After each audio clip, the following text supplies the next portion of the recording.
Libro de los Hechos, capítulo 6, nos dice el texto que en aquellos días, como creciera el número de los discípulos, hubo murmuración de los griegos contra los hebreos de que las viudas de aquellos eran desatendidas en la distribución diaria. Entonces los 12 convocaron a la multitud de los discípulos y dijeron: «No es justo que nosotros dejemos la palabra de Dios para servir a las mesas.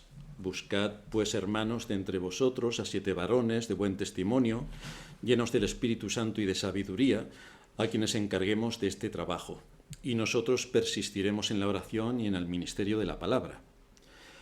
Agradó la propuesta a toda la multitud, y eligieron a Esteban, varón lleno de fe y del Espíritu Santo, a Felipe, a Prócoro, a Nicanor, a Timón, a Pármenas y a Nicolás, prosélito de Antioquía, a los cuales presentaron ante los apóstoles, quienes orando les impusieron las manos. Y crecía la palabra del Señor, y el número de los discípulos se multiplicaba grandemente en Jerusalén. También muchos de los sacerdotes obedecían a la fe. Como hemos leído en la lectura de introducción, aquí he puesto en Sion el fundamento que es Jesucristo. Pero el fundamento de la Iglesia, que es Jesucristo, luego conlleva también otros muchos aspectos que no debemos pasar por alto y que son importantes para que sepamos cómo está estructurada la Iglesia. El Boletín Oficial del Estado de España, en el número 33 del sábado 7 de febrero de 2009, sección primera, página 13.008, en las disposiciones generales del Ministerio de Defensa, en el Real Decreto 96/23009 del 6 de febrero, se aprueban las reales ordenanzas para las Fuerzas Armadas. Que yo sepa, somos soldados de Jesucristo. Vamos a ver cómo trata nuestro país a las Fuerzas Armadas. Artículo 14. Espíritu militar. El militar, cuyo propio honor y espíritu no le estimulen a obrar siempre bien, vale muy poco para el servicio. El llegar tarde a su obligación, aunque sea de minutos, el excusarse con males imaginarios o supuestos de las fatigas que le corresponden, el contentarse regularmente con hacer lo preciso de su deber sin que su propia voluntad adelante cosa alguna, y el hablar pocas veces de la profesión militar, son pruebas de gran desidia e ineptitud para la carrera de las armas. Artículo 22. Prestigio de las Fuerzas Armadas. El militar velará por el prestigio de las Fuerzas Armadas y por el suyo propio en cuanto miembro de ellas. Se esforzará para que con su aportación personal, su unidad, de la que se sentirá orgulloso, mantenga los mayores niveles de preparación, eficacia, eficiencia y cohesión, con objeto de que merezca ser designada para las más importantes y arriesgadas misiones. Artículo 23. Historial y tradiciones. Conservará y transmitirá el historial, tradiciones y símbolos de su unidad para perpetuar su recuerdo, contribuir a fomentar el espíritu de unidad y reforzar las virtudes militares de sus componentes. Artículo 29. Acatamiento y transmisión de la decisión. Antes de que su jefe haya tomado una decisión, podrá proponerle cuantas sugerencias estime adecuadas, pero una vez adoptada la decisión, la aceptará y defenderá como si fuera propia, desarrollándola y transmitiéndola con fidelidad, claridad y oportunidad para lograr su correcta ejecución. Si esto es lo que los militares tienen que tener en cuenta en su profesión, ¿qué debería tener en cuenta el creyente que es un soldado de Jesucristo? ¿Está bajo órdenes y normas o vive en la anarquía? La Iglesia es una anarquía. Todo lo cubre el amor. Todo es amoroso. Podemos hacer lo que nos dé la gana porque todo es amor. Vamos a cambiar solo un término de lo que he leído para ver si el cristiano está igual en su integración en los objetivos del reino de Cristo. En vez de espíritu militar, voy a poner espíritu cristiano. Artículo 14. El cristiano, el resto es igual, cuyo propio honor y espíritu no le estimulen a obrar siempre bien, vale muy poco para el servicio. El llegar tarde a su obligación, aunque sea de minutos, el excusarse con males imaginarios o supuestos de las fatigas que le corresponden, el contentarse regularmente con hacer lo preciso de su deber sin que su propia voluntad adelante cosa alguna, y el hablar pocas veces de su profesión como cristiano son prueba de gran desidia e ineptitud para la carrera cristiana. Vaya. Artículo 22. Prestigio de la Iglesia. En el Boletín Oficial del Estado pone prestigio de las Fuerzas Armadas. Prestigio de la Iglesia. El creyente velará por el prestigio de la Iglesia y por el suyo propio en cuanto miembro de ella. Se esforzará para que con su aportación personal su Iglesia, de la que se sentirá orgulloso, mantenga los mayores niveles de preparación, eficacia, eficiencia y cohesión, con objeto de que merezca ser designada para las más importantes y arriesgadas misiones. Esto es lo que se espera de nosotros. Artículo 23. Historial y tradiciones.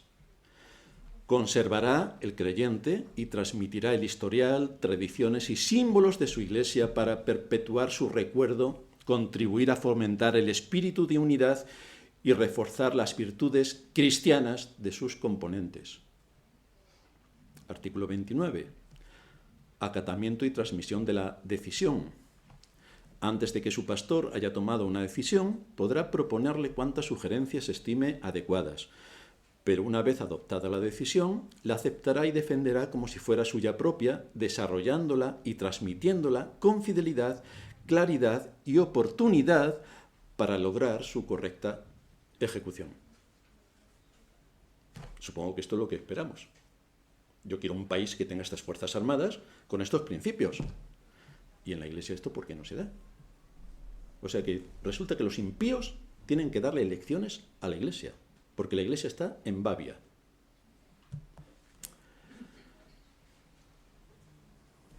Deberíamos esperar que la Iglesia trabajase unida para lograr su objetivo, que no es otro, sino trabajar a favor del reino de Cristo en la tierra.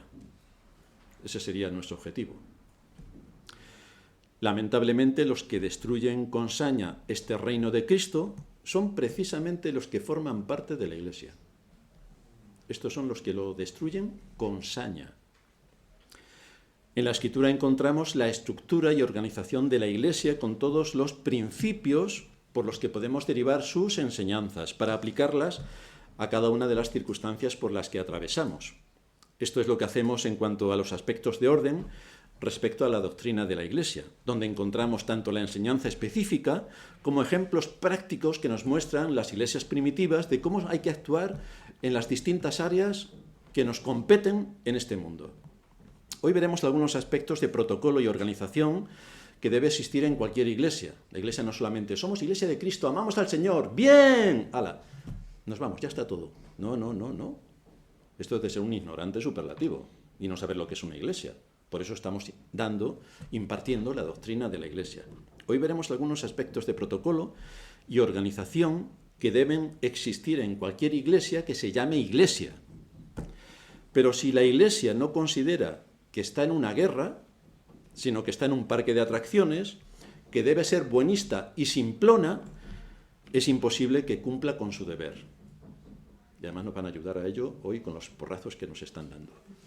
Es imposible que cumpla con su deber. Así que hoy vamos a ver tres aspectos. El primero, el gobierno de la Iglesia.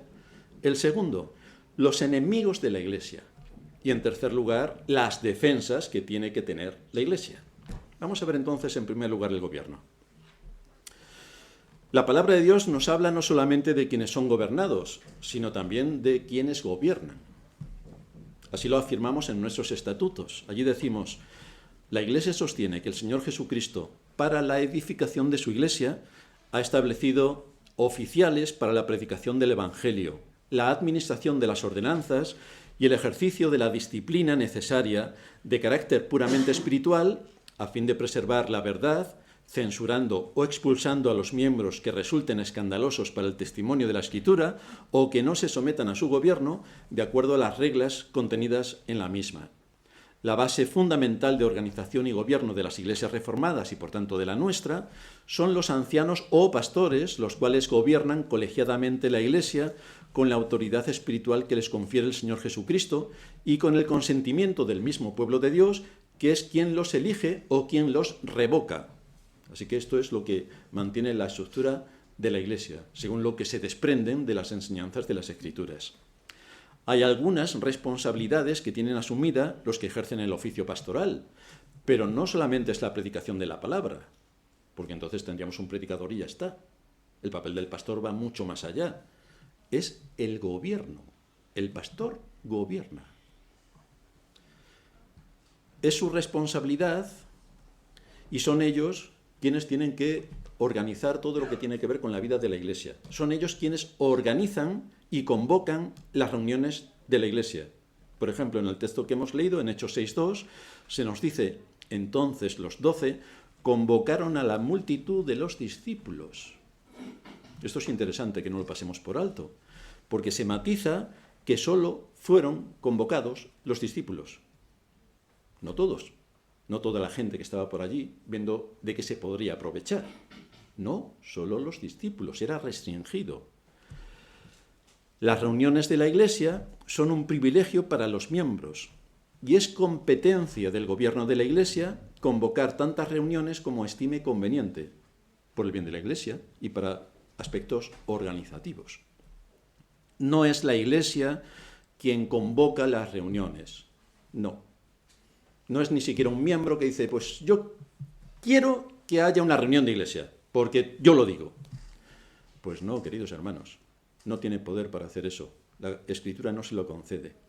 Fueron los apóstoles quienes convocaron a la congregación mostrándoles el problema que había, pero fueron ellos también quienes propusieron la solución que se debería tomar para resolver el problema. Lo hicieron los apóstoles, quienes gobernaban. Por otra parte, los miembros de la Iglesia no solamente tienen el privilegio de asistir a las reuniones eclesiásticas, sino también tienen el privilegio de recibir el cuidado pastoral. Y esto ocurre cuando cada uno se somete al gobierno de la Iglesia. En Efesios 4:11 leemos que él mismo constituyó a unos apóstoles, a otros profetas, a otros evangelistas, a otros pastores y maestros. ¿Con qué propósito? A fin de perfeccionar a los santos para la obra del ministerio, para la edificación del cuerpo de Cristo. Este es el propósito por el que Dios da dones de gobierno a su Iglesia. La autoridad que ha sido reconocida por la Iglesia tiene la responsabilidad de impartir doctrina. Doctrina. Esto para el mundo cristiano, la palabra doctrina les chirría. Pero si te pones con una concordancia a ver en las Escrituras donde aparece la palabra doctrina, verás que hay infinidad de textos.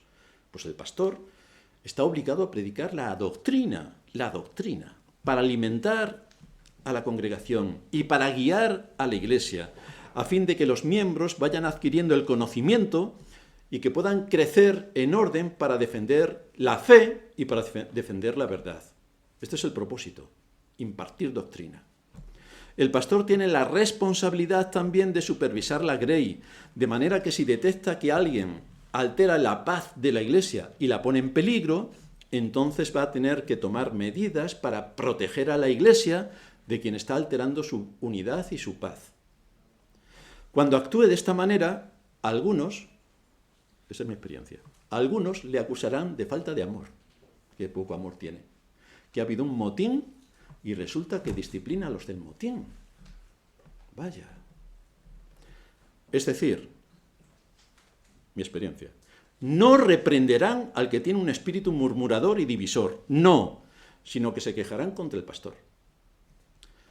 Pero esto solo muestra una falta de madurez total y de no saber cómo funciona la Iglesia, según las Escrituras. Es como si los que dan un golpe de Estado, imaginaos, alguien da un golpe de Estado y llega al gobierno y los amnistía como si nunca hubieran dado el golpe de Estado. Y aquí no ha pasado nada. Todo lleno de amor. Eso en ningún país ocurriría, como bien sabéis. Pero en la Iglesia sí. Siempre que hablamos de gobierno de la Iglesia, vamos a hablar también de disciplina. La disciplina no debemos verla en sentido negativo. Por ejemplo, alguien dice, yo soy muy disciplinado. Eso no quiere decir que hace como los católicos que toman un látigo y se flagelan. Soy disciplinado y por eso me flagelo. Hombre, no. Quiere decir que soy recto y actúo con bastante rigor en todas las cosas sobre las que tengo responsabilidad. A esto nos estamos refiriendo. Someternos al gobierno y disciplina de la Iglesia es asumir que aceptamos la autoridad que tiene la Iglesia y que nos sometemos a la normativa que claramente se expone en las Escrituras. Es bastante simple. Es bastante simple. En segundo lugar, tenemos los enemigos. Bajo estos principios que estamos enumerando, no se le debería ocurrir a ningún miembro de la Iglesia atentar contra la Iglesia, rebelarse contra la Iglesia, crear una tensión insoportable en la Iglesia, mostrar insolencia o desprecio contra quien tiene la autoridad en la Iglesia, como tampoco deberíamos esperar esto en el hogar contra el padre. Ni podríamos esperar esto en mi empresa contra el director, evidentemente. En todos estos casos es inaceptable semejante conducta. Esto es lo que dice el Boletín Oficial del Estado en el título 2, artículo 14 de la disciplina. Porque resulta que hasta los militares tienen disciplina. Increíble, ¿eh? Pero sí. La disciplina, en cuanto conjunto de reglas para mantener el orden y la subordinación entre los miembros de las Fuerzas Armadas, es virtud fundamental del militar, que obliga a todos por igual. Aquí tenemos un ejemplo que nos dan los impíos. La adhesión racional del militar a sus reglas garantiza la rectitud de su conducta individual y colectiva y asegura el cumplimiento riguroso del deber. Es deber y responsabilidad del militar practicar, exigir y fortalecer la disciplina. Pero esto es lo que esperamos nosotros también, por principio bíblico. Esto es lo que encontramos en las Escrituras cuando profundizamos. Queremos unas fuerzas armadas que nos defiendan y no que se unan al mal. Esto que es lógico y sensato y natural es lo que también nosotros todos debemos desear para defender a nuestra Iglesia. ¿No luchamos a favor del reino de Cristo? Entonces, ¿por qué algunos luchan en su contra? Gracias a Dios todos se han ido. ¿Por qué algunos luchan en su contra? Cuando cada uno de los miembros tiene asumido su papel de acuerdo a lo que indica la Escritura, entonces la unidad y la paz en la Iglesia están garantizadas. Estamos tranquilos, todos estamos luchando por un mismo objetivo. Cada creyente debería sentirse orgulloso de estar en una iglesia donde todos y cada uno de sus miembros defienden estos principios, porque nos da unidad, nos da consistencia y nos prepara para la batalla. Es la unidad y la paz en la iglesia la que tiene que ser mantenida, porque esto nos llevará a cumplir con nuestra misión en este mundo. ¿Cuál es la misión que tiene la iglesia? Ser columna y baluarte de la verdad. Esta es su misión más espectacular, más especial, más impactante. Algo que es su papel más importante. Por eso dice Pablo en Efesios 4:3, esforzaos por preservar la unidad del Espíritu en el vínculo de la paz. Esforzaos. Así que aquí hay una labor que cada uno conscientemente tiene que realizar. Tiene que esforzarse en mantener la unidad. Lamentablemente hay veces que nos encontramos en la Iglesia personas que están en desacuerdo con el gobierno de la Iglesia, que mantienen un espíritu de tensión y que buscan continuamente cómo enfrentarse contra el pastor. Este parece que es lo que les da vitalidad. Pero esto es un pecado extraordinariamente grave. En el ejército, esto es motivo de un consejo de guerra y, por supuesto, de cárcel. Pero en la Iglesia somos tan amorosos. Qué amorosos somos. Si no se está de acuerdo con la doctrina, porque en muchas iglesias no hay doctrina, sino buenismo y entretenimiento, incluso ahí hay que salir de esa iglesia en paz, es decir, decentemente y con orden. Incluso ahí, aunque sea una sinagoga de Satanás, nos tenemos que ir en paz. Actuando de esta manera, el gobierno de esa iglesia nunca podrá decir que esa persona ha inquietado, ha molestado o ha provocado algo en contra de la unidad de la iglesia. No. Se ha ido en paz y si se encuentra en alguna ocasión con alguien de esa iglesia, lo puede saludar afectuosamente. No tenemos nada en contra de otras personas que piensan diferente. Nos dice la Escritura, en lo que dependa de vosotros, estad en paz con todos. pero en lo que dependa de nosotros tiene que ver con la justicia. No a expensas de la justicia y a expensas de la verdad, sino con la justicia. Pero en otros casos el problema grave se origina cuando alguien, por alguna razón que todavía no sé, odia al pastor. Esto os puede parecer curioso, pero en mi experiencia también está. Odia al pastor. Porque no le gusta ni su predicación, ni cómo gobierna la Iglesia. Y a pesar de esta indisposición en su corazón, no se va de la Iglesia. No. Se mantiene en la Iglesia, dándole a todo lo que puede para ver si puede destruir al pastor. Así que alimenta un espíritu de amargura y contamina a otros de ese espíritu, como nos enseña la Escritura. Espíritu de amargura es lo peor que te puede pasar. Así que someten al pastor a un ataque infernal e inquietan a la Iglesia destruyendo su paz. Le vamos a poner 3 medallas a cada uno de estos. 3 medallas. Ya no es una persona sola, sino un grupo que ha sido contaminado. Y en grupo, como si fuera una jauría de perros, se disponen a ser instrumentos de Satanás para derribar a la Iglesia. Esto es increíble, pero esta es nuestra experiencia. Así ocurre. Ya advirtió Pablo cuando se iba de Éfeso que tuvieran cuidado de ellos porque después vendrían lobos rapaces que no perdonarían al rebaño. Y a veces sin que uno se vaya, todavía ahí están los lobos rapaces haciendo todo tipo de daños. Pero no somos creyentes. No se habla tanto del amor. El amor, el amor. Me sorprende que los que más han hablado de amor son los que se van mostrando un desprecio superlativo hacia la Iglesia. Menos mal que hablaban de amor. Pero esto es contrario a la Escritura. Y no lo deberían hacer si son creyentes. Claro, si son creyentes. Con amor y con respeto se debe salir de esta situación, sea quien sea que se haya apartado de la doctrina que cree la Iglesia y que debe estar bien definida en su confesión de fe. O bien si estamos ante un caso de personas que alimentan su soberbia para dividir la Iglesia, deben recordar que atentan contra la unidad y la paz de la Iglesia. Por tanto, su conducta se define como rebelión. Y en este caso, no se puede aplicar el amor, sino que debe ser aplicada la disciplina de forma severa. Cuando se arrepientan, si se arrepienten, en mi experiencia eso tampoco ha ocurrido, entonces sí que pasamos al amor. Entonces todo el amor. Hacemos como el padre con el hijo pródigo. Si se arrepienten, matamos aquí una vaca y nos la comemos entre todos, de alegría. Pero creo que la vaca se va a morir de vieja y aquí el arrepentimiento no llega. Así que vamos a pasar hambre, queridos hermanos. Pero no importa, ya haremos nosotros otras fiestas. Pero esto es como atentar contra el gobierno de una nación. Quien tal hace, se le acusa de rebelión. O es como atentar contra el capitán de un barco. Eso es un motín. En unos casos y en otros la pena impuesta es severa.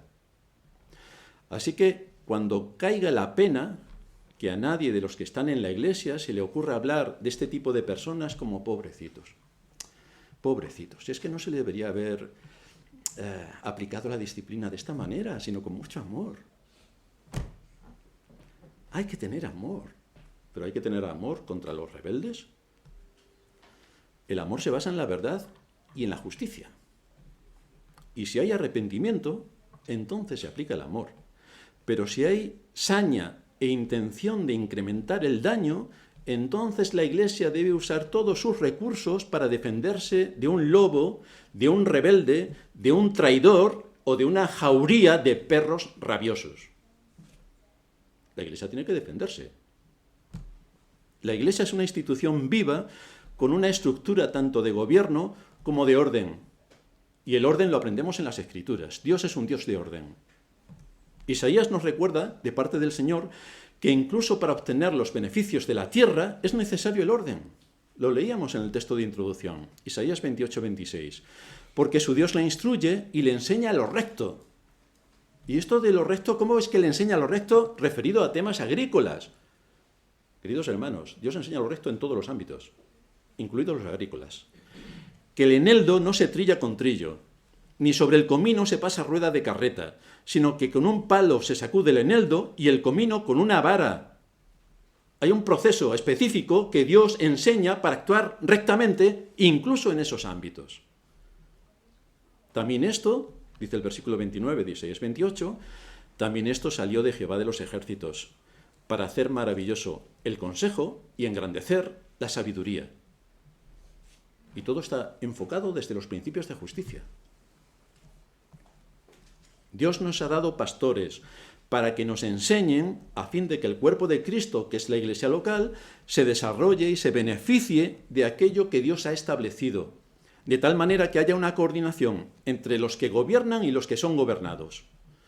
Es así como funciona nuestro cuerpo. Hay una coordinación entre nuestro cerebro y el resto de los miembros. Como algo esté mal en el cerebro, desastre del resto de los miembros. Incluso como algo esté mal en cualquiera de nuestros miembros, si nos hacemos un corte, os ha pasado a todos. Cualquier cosa que ocurra nos da en el corte. Sea lo que sea que hagas, te pongas a escribir, a pintar, a teclear, todo va hacia el corte. Así que eso nos afecta. Y esto es lo que afecta también a la iglesia. Es que no podemos permitirnos ni un pequeño corte, porque entonces la unidad se tambalea. Esto implica que nosotros como iglesia tenemos una fe común, que todos nosotros aceptamos. Por eso estamos aquí voluntariamente, nadie viene por la fuerza, voluntariamente. Hay una fe común que nos une, hay un objetivo común que se persigue, hay una verdad común que debe mantener unida a la congregación para que pueda cumplir con su papel en este mundo. Porque una casa dividida, dice la Escritura, no prosperará. No prosperará. Pero lamentablemente, así hay algunos en las iglesias participando de la división, de murmurar, de conspirar, de mostrar su resentimiento, de alimentar su soberbia, de sentarse a criticar, por supuesto, de no trabajar y de ser unos inútiles. ¿Cuál es la aportación que hacen al reino de Cristo? Salvo la de criticar y generar tensión. Ninguna. Hay que aplicarles los regímenes que se establece en el boletín oficial del Estado para este tipo de gente, o que todavía más severo se establece la Escritura. De este tipo de personas, nosotros como iglesia nos tenemos que defender. Yo quiero que mi iglesia me defienda de este tipo de conductas, porque nos arrastra y nos somete para dejarnos inservibles para nuestro propósito, que es ser columna y baluarte de la verdad, que es predicar el Evangelio hasta el último de la tierra, que es adquirir conocimiento para saber cómo se produce el engaño en este mundo y cómo tengo que trabajar contra él. A que pueda venir a adorar con un espíritu que realmente honre a Dios y que Él sea el centro, no nosotros. Es una muestra de amor hacia tu iglesia el defendernos de quienes atacan la fe y de quienes con una conducta divisiva procuran el mal de la iglesia. Porque es de ellos de quien nos habla Judas, capítulo 1, versículo 16. Estos son murmuradores querellosos, que andan según sus propios deseos, cuya boca habla cosas infladas, adulando a las personas para sacar provecho. Adulan a aquellos que pueden ganar para su causa, y a la vez atacan al pastor con esa adulación. ¿Os acordáis de Absalón? ¿Qué es lo que hacía Absalón? Se ponía a la puerta de la ciudad y decía, ven acá, hijo mío, ven acá, ven acá. ¿Qué te ha hecho el rey? El rey es malo, malísimo. El rey ha hecho lo peor contigo, te ha tratado con injusticia. Y así alimentaba el odio hacia el rey. Porque como tengamos un Absalón en la iglesia, el lío que tenemos es monumental. Así que el pastor a veces tiene que sacar las tijeras y empezar a podar, con la ayuda del Espíritu. Menos mal que el Señor le da algo de visión de futuro y ya, ¡pam!, le suena alguna cosa rara y dice, por aquí va a venir el problema. Y efectivamente, por ahí viene el problema. Estamos hartos de personas así, como Absalón. Estamos hartísimos. No las queremos en nuestras congregaciones. No son limpios en su carácter ni en sus conciencias. Solo están buscando ocasión para el mal. No los queremos en la iglesia, no. Se vayan a la calle, tienen muchas cosas que hacer, pero aquí no. Cuando se altera la unidad de la iglesia, es como quien atenta contra una nación. Pero esto no se puede permitir. O quien atenta contra su familia. Es entonces cuando tenemos la evidencia de que el egoísmo, el orgullo o la soberbia ha hecho su aparición, deshonrando a Dios. porque una persona así no puede decir que está honrando a Dios y que está luchando por el bien y por el reino de Cristo en este mundo. No puede decir esto. Es obligación del pastor, por tanto, cuidar al rebaño que Dios le ha dado. Por eso Pablo, hablando a la iglesia de Colosas, les dice en Colosenses 1:28, a Jesucristo anunciamos amonestando a todo hombre, amonestando a todo hombre y enseñando a todo hombre en toda sabiduría, a fin de presentar perfecto en Cristo Jesús a todo hombre. Pero hay que amonestar, hay que corregir. Si se ve una conducta un poco rara, hay que corregir esa conducta. Lo más importante en la iglesia no es el majestuoso edificio en el que estemos, sino quiénes se congregan en ese edificio. Porque nosotros somos la iglesia, no es el edificio, somos nosotros. ¿Quiénes se congregan en ese edificio? ¿Se congregan con el propósito de someterse al ministerio de la palabra? ¿De escuchar con oídos atentos la predicación? ¿De ser instruidos en la verdad? ¿De seguir adquiriendo conocimiento y de saber cómo desenvolverse en este mundo de engaño en el que estamos? Y esto nos lleva a nuestro tercer punto, las defensas. Una iglesia puede existir sin edificio, pero un edificio no es la iglesia. Si allí no hay discípulos de Cristo que se congreguen como una unidad espiritual para honrar el nombre de Dios, no hay iglesia. No importa que alguien caiga en pecado dentro de la iglesia. Ese no es el problema. No importa lo grave que sea su pecado. Lo que importa es si se arrepiente. Porque nosotros somos llamados a arrepentirnos. Arrepentíos, arrepentíos, es el mensaje continuo del Evangelio. Arrepentíos. Y de todo esto se tiene que asegurar el pastor, de guiar, de amonestar, de corregir, de alentar, de consolar, de motivar. De todo esto lo tenemos a través de la predicación de la palabra, que nos es expuesta y nos instruye. Si no hay un ministerio riguroso de la palabra, si no hay un llamamiento a las conciencias para someterse al principio bíblico, si no se identifica el pecado, porque todos somos pecadores, pero nadie sabe qué pecado tiene. Si no se identifica el pecado, si no se predica sobre el arrepentimiento, si no se predica sobre la ley, aquella iglesia no es ni más ni menos que un sepulcro blanqueado, o, en otras palabras de la Escritura, una sinagoga de Satanás.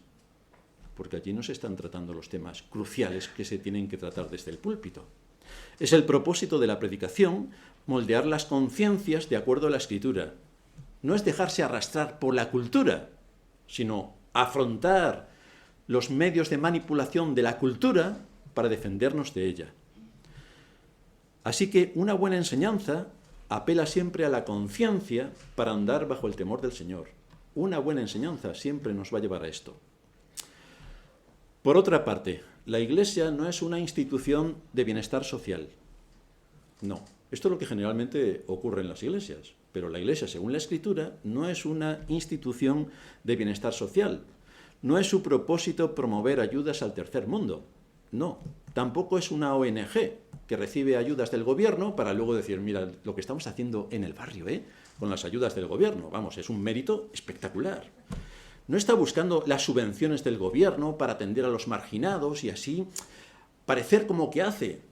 Si alguna iglesia quiere hacer esto, que los pague de su bolsillo, pero no que le pida ayudas al gobierno para mantener un chiringuito más de todos los miles que hay a los que ayuda el gobierno. Pero sin ceder ante todo esto, la iglesia tiene que ser misericordiosa y benevolente, primeramente atendiendo a los suyos de acuerdo a sus posibilidades, y luego, perdonando los agravios, si se muestra un espíritu de arrepentimiento sincero y de corazón, de aquellos que han podido atacarla, y llevarlos a reconciliarse con Dios, porque este es el papel de la Iglesia, este es el papel. Hay unas normas establecidas por las Escrituras que no nos podemos saltar, porque entonces estaríamos provocando el desorden y cambiando el rumbo de la Iglesia. Y esto ocurre, por ejemplo, cuando dejamos de cumplir con nuestra misión para enredarnos con otras actividades que no son propias de la Iglesia, pero que sí son propias del mundo evangelicoide que nos rodea, como son las ayudas sociales o las actividades lúdicas y recreativas dentro de la Iglesia. Allí arriba tenemos una mesa de ping-pong y otro billar, y así venimos, y antes del culto y después del culto, que esto se hace en muchas iglesias, echamos una partidita, pero ¿dónde estamos? Ni tampoco nos unimos a instituciones paraeclesiales. Tampoco nos unimos a organizaciones paraeclesiales, porque ese no es nuestro papel. Tampoco nos unimos a organizaciones políticas, porque tampoco es nuestro papel. Tampoco apoyamos otras actividades que no autorizan las Escrituras. Por ejemplo, yo vengo a esta iglesia porque organizan unas actividades para los jóvenes que mi hijo se lo pasa fenomenal. Bueno, pues la iglesia no está obligada a hacer actividades lúdico-festivas para los jóvenes. No es su papel. Si tú crees que eso se puede hacer, hazlo tú. Entonces tú te organizas con los hermanos de la iglesia y hacéis, como tenemos también, salidas para ver actividades sociales o para ver temas culturales, pero ese no es un papel de la iglesia. Nadie puede decir, yo voy a esta iglesia porque organizan actividades culturales. Pues entonces no es una iglesia. Es una ONG o una institución que se dedica a otro tipo de cosas. Pero ese no es el papel de la iglesia. Y por supuesto, la iglesia como institución tampoco sale a las manifestaciones contra el gobierno, aunque sea una causa social justa. No, la iglesia no lo hace. La iglesia como institución no. Este no es el papel de la iglesia como institución, aunque sí es responsabilidad de aquellos que son creyentes a título personal el que participen en todas estas actividades que son lícitas o que se asocien con otros creyentes para defender un objetivo común lícito, por supuesto que eso se puede hacer, pero cada uno, o que se organicen de muchas iglesias o de no iglesias para cumplir un propósito, por supuesto, pero la iglesia como institución no. La iglesia es una institución espiritual y no tiene jurisdicción en todos esos ámbitos. Su papel es estrictamente espiritual, es la casa de Dios, es columna y baluarte de la verdad. Esto no quiere decir que no señale dónde se está produciendo el engaño. Hay engaños masivos en nuestros días. La iglesia no se va a callar para decir, aquí nos están engañando, aquí, en los centros educativos el engaño es atroz, en la ciencia el engaño es superlativo y en la religión no queremos ni hablar. ¿Cómo no lo va a señalar? Pero otra cosa es que participe activamente en un entorno político para actuar en contra de todo esto. No lo va a hacer. Desde el ministerio de la iglesia se enseña acerca del papel del hombre y de la mujer, de la responsabilidad que cada uno de ellos tienen, de la educación de los niños, del trabajo, de la provisión que tiene que hacer el cabeza de familia para su hogar, tanto a nivel económico, como afectivo, como espiritual. Se enseña todo lo referente a la formación de cada uno como persona y su desarrollo profesional, sus metas lícitas, sus aspiraciones lícitas y su alcance social lícito. Se enseña sobre los límites en las distintas esferas institucionales que componen un país y se enseña, según la Escritura, cuáles son los límites a los que puede llegar el gobierno y cuáles a los que no puede llegar. Cuáles son los límites a los que deben llegar los centros académicos y a los que no pueden llegar. Y cuáles son nuestros propios límites, de los cuales no nos vamos a pasar. La Iglesia no tiene nada que hacer en política. La Iglesia no tiene nada que hacer en el ejército, ni tampoco en la alta magistratura, pero sí que forma a sus miembros para que puedan ser útiles al reino de Cristo en todos esos ámbitos. Allí es donde el creyente tiene que trabajar. Allí. Si puede llegar a ser juez y juez del Tribunal Superior, genial. Allí tenemos una pieza clave para defender la justicia. Si puede ser un general, estupendo. Ojalá el Señor le permita tener un dominio amplio sobre el ejército. Si puede ser un alto político, si no lo asesinan antes de que llegue, pues entonces podrá dar alguna luz para que tengamos esperanza. Por otra parte, con todos estos datos, aquellos que quieren ser miembros de la Iglesia deben saber que gozan de todas las garantías para solicitar la membresía. Y si cumplen los requisitos bíblicos, pueden acceder a la membresía.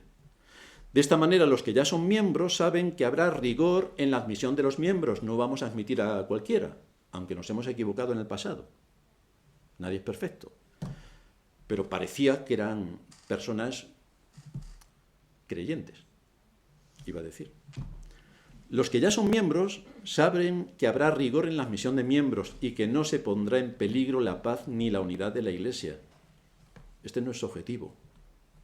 Por tanto, todos aquellos que han confesado su fe, que han sido bautizados de adultos y tras ser expuesta su petición a la congregación por parte del pastor, serán aprobados para pertenecer a ella, serán admitidos como miembros de pleno derecho de la Iglesia. Estos son los que tienen el privilegio de tomar la cena del Señor, que es una de las dos ordenanzas que nuestro Señor instituyó en su Iglesia. Así como participar en diversas responsabilidades de acuerdo a los dones que Dios otorga a cada uno de nosotros para que la casa de Dios tenga los recursos suficientes para cumplir su papel en este mundo, en todos los ámbitos en los que la Escritura nos permite llegar. Una persona que no está identificada con el cuerpo de Cristo no puede tomar la Santa Cena, evidentemente. Una persona que está en esta iglesia y que no comparte nuestra doctrina, por favor, que no tome la Santa Cena. Yo, si me entero, no se la voy a dar. Pero sin que yo me entere y él sabe que no está de acuerdo con la doctrina, no puede tomar la Santa Cena, no puede participar del cuerpo y la sangre del Señor. Una persona que manifiesta disconformidad con la doctrina o con el gobierno de la Iglesia no debe tomar la Santa Cena. Por cierto, algunos de los que se han ido con ira la han estado tomando hasta el último momento. Pues que el juicio caiga sobre ellos. La Santa Cena se compone de pan, muchos granos de cereal, para una unidad, el pan, y se compone de vino, muchas uvas, que también acaban en una sola unidad, el vino. Por lo tanto, la unión, la unidad, es la que también se quiere transmitir cuando tomamos de la Santa Cena. Hay unidad, hay un mismo sentir. Esto nos lleva al hecho de que la Cena del Señor debe tomarse en un contexto correcto. Y este contexto correcto se encuentra en el día del Señor en la Iglesia. Se acabó. No hay más. Nosotros como Iglesia, como la familia de Dios, participamos de la Santa Cena. Lo hacemos en su día, el día del Señor. Y lo hacemos todos juntos congregados. Este es el día. Si alguna persona lleva años sin asistir a una iglesia, aunque haya sido bautizado, no debería tomar la Santa Cena cuando en alguna de sus visitas llega a otra iglesia. No debería tomar la Santa Cena porque no forma parte del cuerpo. No forma parte del cuerpo, por lo tanto, no está invitado a tomar de la Santa Cena. Debería abstenerse hasta que su situación se resuelva bíblicamente. La Santa Cena es un privilegio de los miembros o de aquellos que están bajo una autoridad de una iglesia hermana. Pero si aquí viene un testigo de Jehová, no le vamos a dar la Santa Cena, por supuesto. Y cualquier otra de las ramificaciones cristianas que no están de acuerdo a nuestra doctrina, no pueden participar de la Santa Cena. Hay iglesias que celebran la Cena del Señor en las bodas. Claro, fíjate qué importantes somos. Celebramos la mesa del Señor en las bodas. Pero la boda no entra dentro de las competencias de la Iglesia. Es un asunto social y familiar. El hecho de que el gobierno de la Iglesia asista a una boda no debería ser para casarlos, porque la Iglesia no debería tener poder civil. Ya sabemos que muchos, por ponerse medallitas y decir, yo es que he casado, pero esto corresponde al poder civil, no al religioso. Nosotros reconocemos lo que el poder civil ha hecho, pero ahí nos quedamos. No tenemos poder civil para casar, según la Escritura, aunque muchas iglesias evangélicas asuman que sí lo tienen. Por supuesto, todas las católicas, porque para ellos la Iglesia y el Estado es exactamente lo mismo, pero no para nosotros, ni para la Escritura.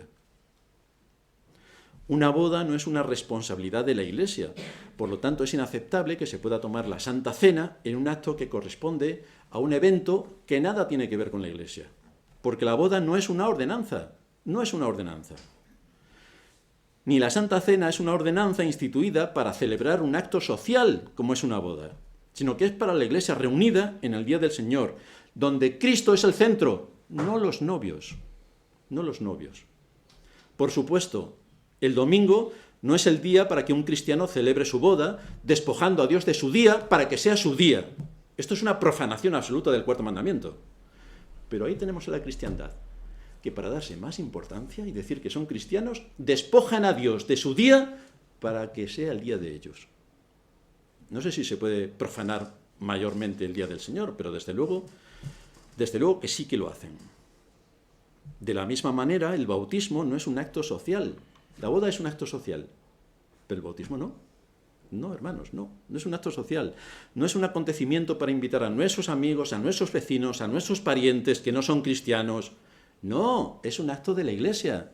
Una persona va a entrar a formar parte de mi familia, que es la Iglesia, y que hace un montón de gente que no es cristiana. ¿Qué va a celebrar? Si no va a entender absolutamente nada para empezar. Y por otra parte, que es un asunto de la Iglesia. Es mi asunto, es mi Iglesia.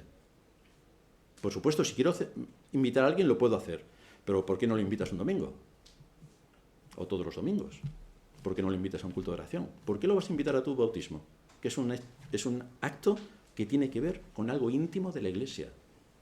Alguien de la familia. Entre las muchas incursiones católico-romanas en el entorno de la Iglesia, nos encontramos desgraciadamente el hecho de que se ha copiado de ellos todos estos aspectos. Como dice César Vidal, yo no he salido. Muchos han salido de la Iglesia de Roma, pero la Iglesia de Roma no ha salido de ellos. No he salido de la Iglesia de Roma porque nunca he sido romano, gracias al Señor. Los romanistas mezclan lo social con la Iglesia, porque para ellos todos los ciudadanos son católicos. El país es católico, por lo tanto no llegan a diferenciar bien lo que es católico religioso de lo que es el poder civil. Por eso todas las fiestas que tenemos a lo largo del año, quitando el domingo, todas son religiosas. Todas son religiosas. No hay ninguna fiesta civil, porque la religión siempre ha estado por ahí intentando manipular o posicionarse en las altas esferas del Estado. Y esto es lo que nos queda. Lo triste es ver que las iglesias evangélicas siguen el mismo camino que la Iglesia católica, tal cual. El bautismo, por ejemplo, para ellos es una fiesta, donde todos van. Familiares, amigos, vecinos, todo el mundo va al bautismo. Pero esto no es lo que enseña la Escritura, es algo íntimo de la Iglesia. Ahora que vivimos en un país, o vivimos en Madrid, y todos son creyentes reformados, por supuesto que vengan todos. Pero creo que no es el caso. Me parece a mí, ¿eh? Luego haremos una estadística para saber cuántos hay, pero creo que no. La Escritura nos muestra que solamente hay dos ordenanzas, el bautismo y la Santa Cena. Se acabó. Se acabó. Lo que hizo el Señor cuando fue a las bodas de Canaán estaba en el ámbito de lo familiar y de los amigos. Ahí se acabó la historia. Lo que hoy hacen las iglesias evangélicas es una copia del romanismo y está alejado totalmente de la enseñanza bíblica, porque la boda no es una ordenanza que para la Iglesia católica es un sacramento. Para nosotros no. En la Escritura solamente hay dos sacramentos, el bautismo y la cena del Señor. Entonces tenemos que tener cuidado para no ser católicos en lo que hacemos, porque somos reformados, somos cristianos. Conclusión. Deberíamos tomar buena nota de lo que nos menciona Pablo en Efesios 5. Sed, pues, imitadores de Dios como hijos amados. Porque en otro tiempo erais tinieblas, mas ahora sois luz en el Señor. Andad como hijos en luz, comprobando lo que es agradable al Señor. Pero para esto hay que estudiar las Escrituras y ver si nos estamos desviando por la cultura atroz que nos envuelve y que nos seduce. Es como le va a pasar a Daniel. Tiene que identificar todos los engaños que se presentan delante de él y tiene que afrontarlos. Pues así estamos nosotros. Todos los engaños y la seducción de nuestra cultura. Lo que me tengo que preguntar es si todo esto se cumple en mi situación particular. ¿Yo soy un buen soldado de Jesucristo, que tiene clara la doctrina de la Iglesia, cuáles son las competencias de la Iglesia y cuál es mi responsabilidad dentro de la Iglesia? Porque los militares lo tienen claro y nosotros lo tenemos claro. ¿Soy un buen soldado de Jesucristo dispuesto a defender su reino? ¿Someto la inclinación de mi malvado corazón al principio bíblico para apoyar desde mi Iglesia el reino de Cristo, tal y como deben hacer los militares de mi nación? ¿Yo tengo la misma determinación o mayor que los militares? ¿Soy leal con mi Iglesia cuando ante los ataques de algunos contra el pastor se posicionan para defender la unidad y la verdad en la Iglesia y echar fuera a los divisores? ¿Estoy seguro de estar protegido en mi Iglesia y de tener los recursos necesarios para defendernos del engaño que desde todas las instituciones sociales y del Estado se está llevando a cabo? ¿Puedo estar tranquilo en que estamos haciendo lo que tenemos que hacer, moldeando las conciencias de acuerdo a la Escritura? El mundo nos da ejemplo, en algunos casos, del orden y del compromiso y de la defensa y de la unidad. Nosotros somos también soldados. Por tanto, debemos defender por mandato de Cristo este mismo compromiso, ya que nuestra batalla es justa, sirve a Cristo y tiene una recompensa eterna. Muchos luchan por su nación en este mundo. Nosotros luchamos por la vida eterna. Así que, queridos hermanos, ánimo en la batalla, teniendo cada cosa clara de cómo está estructurada la Iglesia, de cuáles son los ataques que recibe la Iglesia, de cómo tenemos que mantener la unidad y la paz en la Iglesia para cumplir con nuestro propósito. Tomemos ánimo y cumplamos con nuestro deber en aquello que Dios ha puesto en nuestras manos. Vamos a orar. Padre nuestro que estás en los cielos, te damos gracias por habernos dado tu palabra y todas estas matizaciones que se desprenden de los principios bíblicos para saber cómo está estructurada una iglesia y cuál es su propósito, cuál es su alcance, qué es lo que se espera de mí dentro de la iglesia, cómo debo defender mi iglesia y cómo debo usar todos los recursos que en tu palabra se nos exponen para mantener la unidad y la paz. Ayúdanos a tener un espíritu de justicia en todo lo que conlleva estas cosas, para no perder de vista este aspecto primordial, que ante todo es el amor a la verdad y la justicia, y así podemos prosperar en medio de un mundo que nos lleva al caos y a la destrucción. Ayúdanos en todo esto. En Cristo Jesús te lo pedimos. Amén.